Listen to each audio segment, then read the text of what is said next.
নমস্কার বন্ধুরা, আমি রানা পাখিরা আর আপনারা দেখছেন ড্রিম লাভার ইউটিউব চ্যানেল। বন্ধুরা, আজকে আমি যে ভিডিওটি আপনাদের সামনে তুলে ধরতে চলেছি সেটি হলো বোগেনভিলিয়া বা বাগানবিলাস গাছের আপনারা ছোট থেকেই সেই গাছকে কিভাবে সুন্দর ঝোপালো এবং একটা সুন্দর আকৃতি দিতে পারবেন।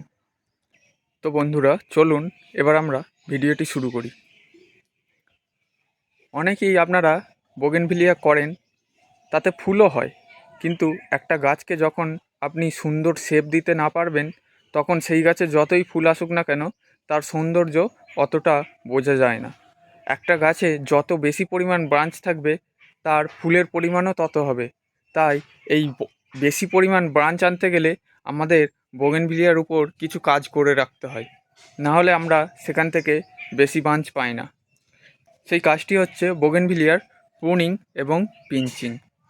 আপনারা যদি সঠিক টাইমে বোগেনভিলিয়া বা বাগানবিলাসকে প্রুনিং এবং পিঞ্চিং করতে পারেন, তাহলে আপনারাও 1 বছর পর আপনার গাছকে একটা সুন্দর আকৃতিতে দেখতে পারবেন।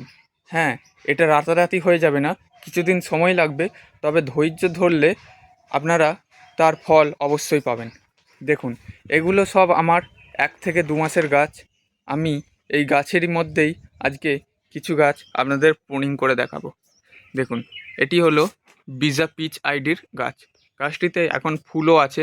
দেখুন কত সুন্দর ফুল হয়ে আছে গাছটিতে। কিন্তু এটি হচ্ছে সেপ্টেম্বর, আর এখন থেকেই যদি আপনারা ফুল নেন তাহলে আপনাদের গাছের যাবতীয় নিউট্রিয়েন্ট সব ফুলের পিছনেই লাগিয়ে দেয়। আর এর যে মেন ফুলের সিজন শীতকাল, সেই শীতকালে গিয়ে এরা খুব একটা ফুল দিতে পারে না। তাই এই সেপ্টেম্বর মাসটাও এদের গ্রোথের টাইম। খুব সুন্দর গ্রোথ হয় এবং খুব সুন্দর ডালপালা আসে। আপনারা এই সময়টুকু কাজে লাগিয়ে আপনার গাছকে যতটা পারবেন ঝোপালো করে নিন। তারপর আপনারা অক্টোবরের মাঝামাঝি থেকে ফুল নেওয়া শুরু করবেন। দেখুন, আমার অনেক গাছেও এখন ফুল আছে, তবে এই সমস্ত ফুল আমি রাখবো না, কিছুদিনের মধ্যেই কেটে ফেলবো। যেমন দেখুন, এটি হলো বিজা রেড আইডির একটি গাছ। এটি দেখুন, কায়াতা। এই কায়াতা আইডিটা সারা বছরই কম বেশি ফুল দিয়ে যায়। তাই আমার কাছেও এখন দেখুন ফুলে ভর্তি হয়ে আছে এই কায়াতা। আরও একটি গাছ দেখাই, দেখুন, এটি হলো অমিতাভ স্যারের সৃষ্টি অহিংসা। তো চলুন মেন টপিকে ফিরে যাই। দেখুন, এটি হলো আমার বললাম বিজা পিচ আইডির গাছ। দেখুন, অনেকগুলো ডাল এলোমেলোভাবে ছড়িয়ে গেছে। আর দেখুন, একদম ডালের, যদি আমি ভালো করে আপনাদের দেখাই, দেখুন এই জায়গা থেকে আপনাদের পাতাও আসতে চলেছে।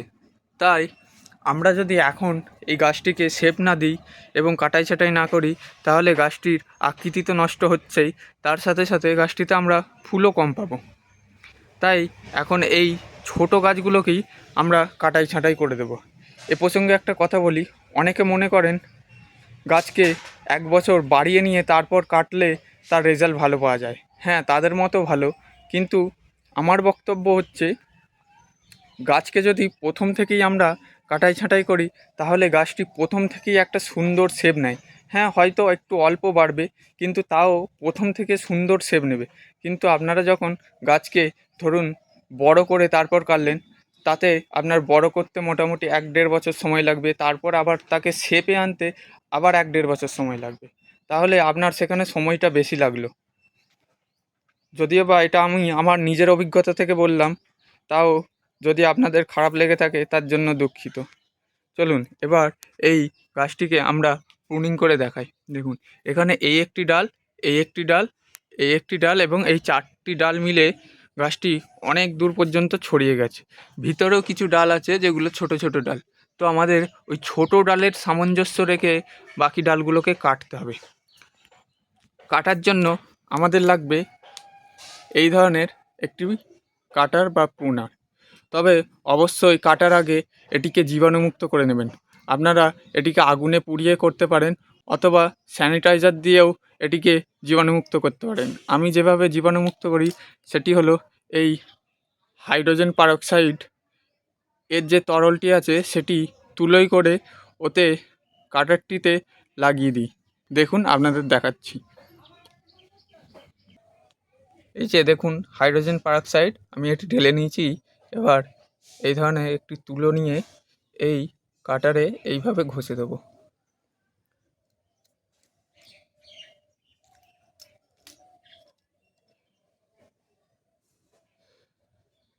তাহলেই এটি জীবাণুমুক্ত হয়ে গেল।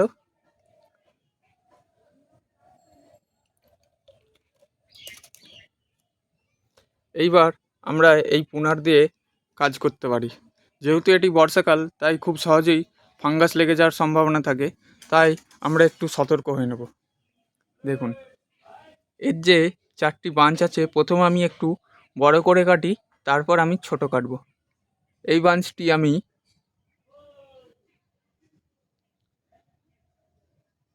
এই জায়গা থেকে কেটে দিলাম। এটিকে আমি এখান থেকে কেটে দিলাম। দেখুন এটিকে কাটবো এই জায়গা থেকে, আর এটিকে আমি এইখান থেকে কাটবো। দেখুন অলরেডি গাছটি কত সুন্দর লাগছে, আপনাদের দেখাই। দেখুন এবার যে সমস্ত ফুলগুলো আছে সব ফুলগুলোকে কেটে দেবো। এখন কোনো গাছই আমি ফুল রাখবো না, আমি ফুল নেওয়া শুরু করব নভেম্বর থেকে।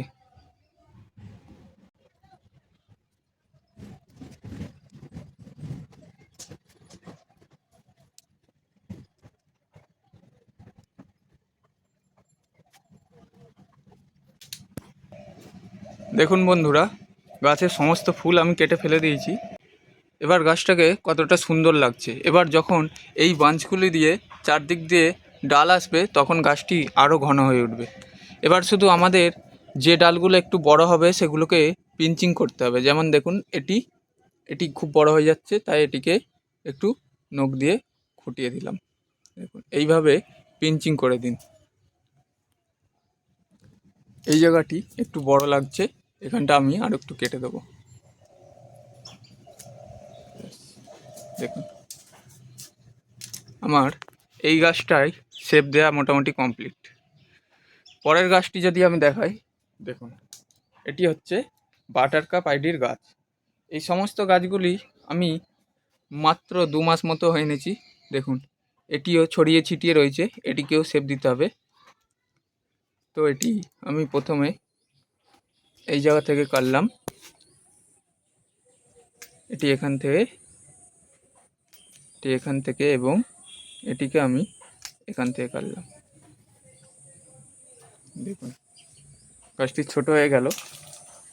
এবার যত নতুন ব্রাঞ্চ আসবে তত সুন্দর লাগবে। এখানে আমি আরও একটি গাছ দেখাই। দেখুন এটি হচ্ছে সানস্টোন হোয়াইট গাছের আইডি।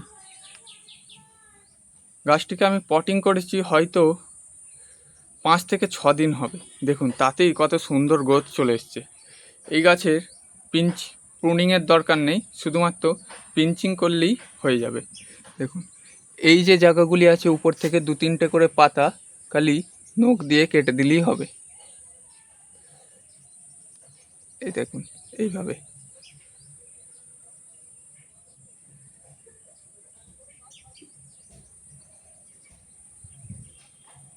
এই দেখুন এবার এই যে 2টি বাঞ্চ রয়ে গেল, এই 2টি বাঞ্চ যখন এর মতো সমান অবস্থায় চলে আসবে, তখন এই দুটিকেও আমি পিঞ্চিং করে দেবো।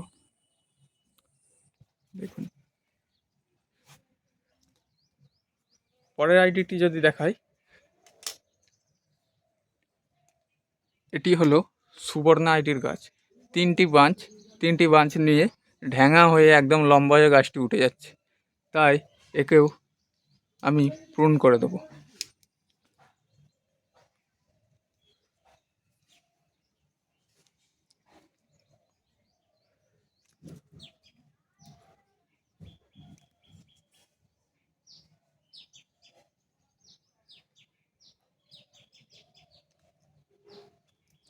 দেখুন হয়ে গেল। এটি দেখুন এটি একটি চিত্রা ভ্যারাইটির গাছ। আমি এর নামটা ঠিক জানি না, আপনারা যদি জানেন আমাকে কমেন্টে জানাবেন। এটিরও পিঞ্চিংয়ের প্রয়োজন আছে। আমি শুধু উপরের দিকের যে কচি পাতাগুলি বেরিয়েছে সেগুলিকে খালি কেটে দেবো। এই দেখুন এইভাবে, এটিকেও তাই করব। দেখুন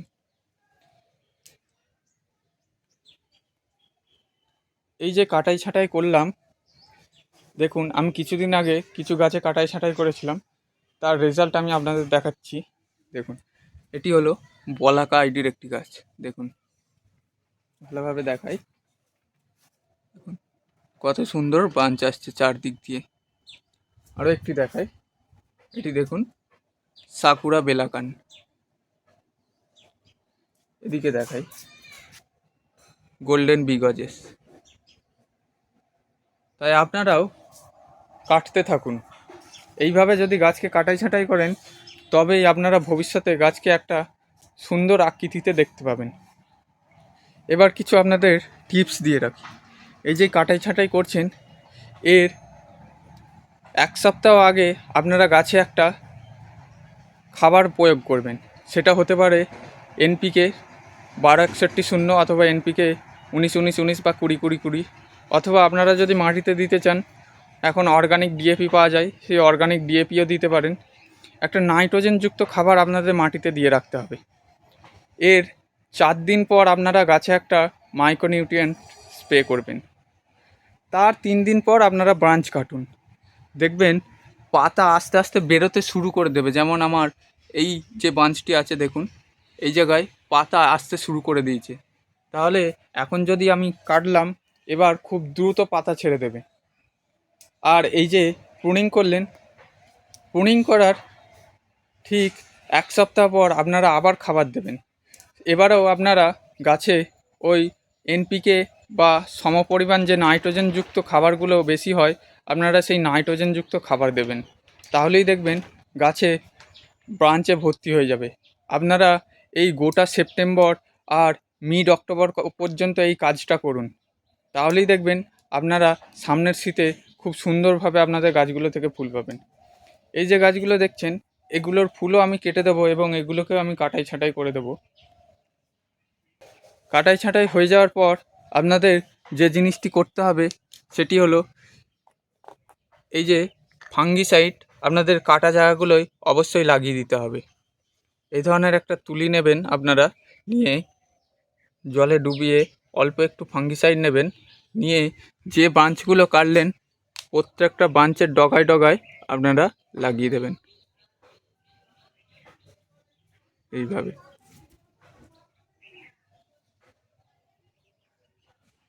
এই কাজটি আপনারা অবশ্যই করবেন, না হলে এই জায়গা থেকে ফাঙ্গাস লেগে ডাইব্যাক আসতে পারে এবং ডাইব্যাক হয়ে গোটা গাছটা আস্তে আস্তে শুকিয়ে মারা যেতে পারে।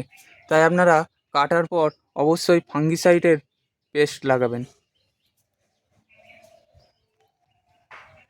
তো বন্ধুরা, ভিডিওটি যদি আপনাদের ভালো লেগে থাকে এবং কিছুটা হলেও ইনফরমেটিভ মনে হয়ে থাকে, তাহলে অবশ্যই ভিডিওটিতে একটি লাইক করবেন এবং চ্যানেলটি সাবস্ক্রাইব করে আমার পাশে থাকবেন, এবং পাশের যে বেল আইকনটি আছে সেটি অবশ্যই ক্লিক করে রাখবেন, যাতে করে ছাদ বাগান সংক্রান্ত যে কোনো ভিডিও আমি ছাড়ার সাথে সাথেই তার নোটিফিকেশান আপনার কাছে পৌঁছে যায়। যারা যারা ভিডিওটি শেষ পর্যন্ত দেখলেন তাদেরকে জানাই অসংখ্য ধন্যবাদ। সকলে ভালো থাকবেন এবং নিজেদের ছাদ বাগানকেও আরও বড় করে তুলবেন। ধন্যবাদ।